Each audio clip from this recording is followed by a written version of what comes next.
Medyo horror lang, kwentong nakakatakot, kababalaghan at misteryo. Huwag kalimutang mag-subscribe at pindutin na din ang notification bell para updated ka sa mga bagong istorya na parating.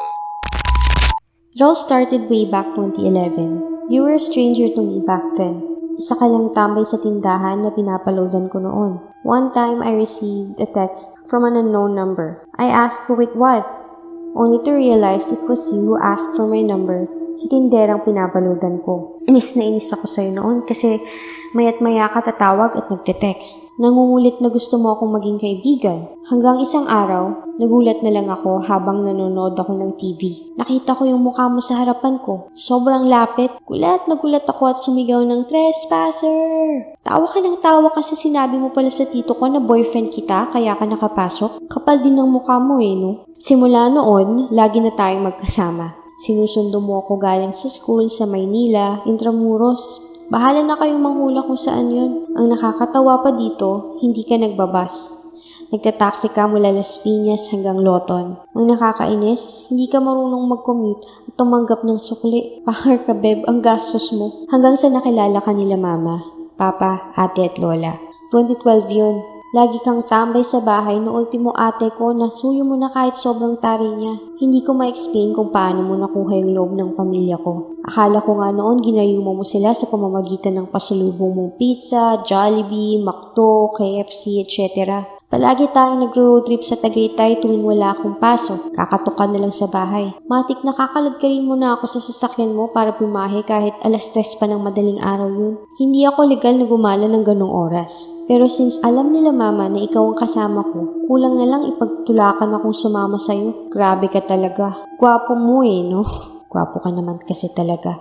Ibang-iba ka sa mga nakilala ko Ikaw yung di nagpapakain sa sistema. Yung tipong pinandidirian mo ko pag hawak ko yung phone ko kasi lagi akong nakatanga sa Facebook, Instagram, etc.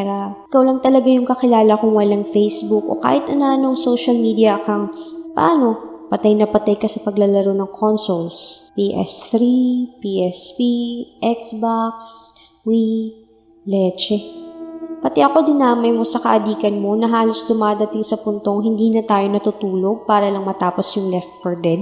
Hindi mo alam sa ginagawa mo, nahuhulog na ako sa'yo. Leche ka, beb. Ang manhid mo sa part na to. Isang araw, sinundo mo ako sa bar. Nalaman mong naglasing ako kasi nag-away si mama at papa at dumating sa point na gusto na nilang maghiwalay. Inaaway mo ko habang nagbiyahe tayo at nagdadrive ka. Iyak lang ako ng iyak. Dinala mo ako sa bahay niyo para mahimasmasan kasi ayaw na ayaw mong iuwi akong lasing. Ako, baka mag-grounded ako nila mama. Hindi ko alam kung lasing lang ako noon pero naramdaman ko na hinalikan mo ko. Gago ka. Kinabukasan, tinanong kita kung totoo ba na hinalikan mo ko. Tapos sinabihan mong ilusyonada ako. Wow. Just wow. 2014, nalaman mong may boyfriend ako. Simula nun, bihira na lang tayong magkasama or magkita. Respeto, kumbaga. Yun ang sabi mo, diba? Ilang buwan tayong hindi nag-usap. Ni text o tawag, wala akong natatanggap. Akala ko nga patay ka na Pinuntahan kita sa inyo noon kasi namimiss ko yung best friend ko Langya. Pinagsisinungalingan pa ako ng yaya mo na wala ka daw. Yun pala may kasama ka pala sa kwarto mo at may bago ka ng kalaro ng game consoles mo. Hayop ka. Hindi ko alam bakit ako nagalit sa'yo Hindi naman tayo, diba? There was never an us. Pucha, akala ko line lang ni Tonyo yan kay Tep-Tep. Pero nagawa mo talagang sabihin sa akin yung kinumpranta kita. Pasko, same year. Nasanay na ako na dito ka nagpapasko since wala si tito at si tita sa inyo kasi laging out of town para asikasuhin yung business nyo. Pero walang beb na dumating. Pinuntahan kita sa inyo. Sabi ng yaya mo, busy ka daw. New Year, same shit. Walang best friend na dumating sa bahay namin. Wala na yung sasamahan mo kung tumalon habang nagpapaputok kasi sabi mo gusto mong tumangkad. 6'2" ka 5'4" lang ako. Sorry na.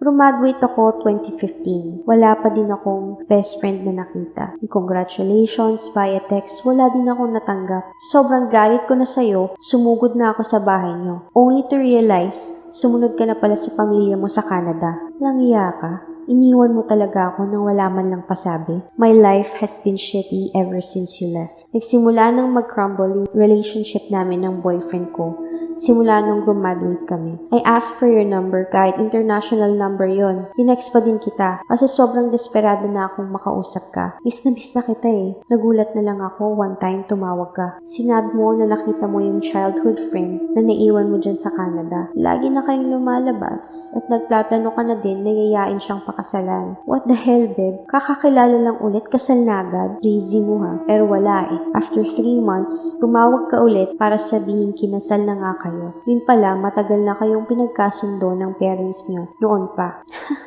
Hayop. Uso pala talaga yun, no? Doon ko na-realize na wala na talaga pala akong parte dyan sa buhay mo. You have a wife, your family with you. Samantalang ako nagsistruggle pa din ng mga panahon na yun. March 2016, a few weeks before my birthday, napanaginipan kita. Nasa Intramuros pa tayo noon, nakaupo sa walls, hawak-hawak mo pa kamay ko. Nagulat ako nung bigla kang umiyak. Nagsusorry kasi tinakasan mo ako. Tinakasan mo yung nararamdaman mo sa akin. You apologized for abandoning me sa mga panahon na kailangan kita. Sabi mo pa na maging matatag ako kasi wala ka na dyan palagi para bantayan at alagaan ako. Sinabi mo na mahal mo ko. Na totoo yung kiss na ginawa mo nung lasing ako. Hindi ako ilusyonada, hindi ako praning. Takot ka lang nasaktan ako kaya nag-decide kang layuan ako. Nagising ako pagkatapos nun, 6:30 a.m. Ilang missed calls at text na ang natanggap ko galing sa mama mo. Saktong tumawag ulit si tita. Sinabi niya wala ka na daw. Iniwan mo na daw kami.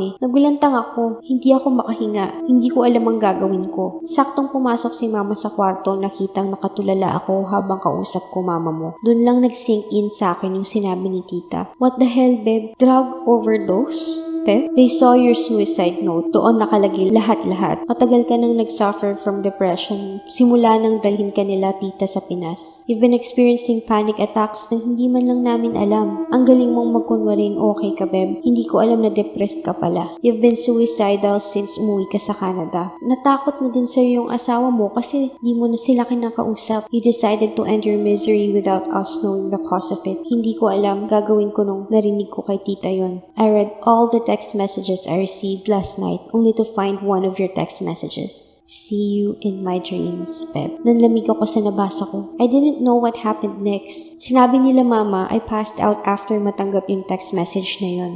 Nilibing ka after a few days na hindi ko man lang nakikita yung labi mo. Tita asked me to sing a song for you para man lang may maibigay ako sa'yo bago kanila ilibing. I can still feel your presence, Pep. Nahihirapan pa rin ako hanggang ngayon. Alam ko na andito ka lang sa tabi-tabi. Pero sana naman wag mo na ako lalo pahirapan, no? I know you're sorry. I forgive you for running away. Tinanggap ko na, Beb, na hindi mo ako kayang saktan. Kaya sana please, let me go. Natatakot na kasi ako sa pagpaparamdam mo kada matutulog ako. Lagi mo na lang ako sinasabihan sa panaginip ko na sumama na ako sa'yo. And every time na aayaw ako, magigising na lang ako sa sobrang lamig ng nararamdaman ko na para bang yakap-yakap mo ko. Ayoko na ng ganito, Beb. How do I set you free?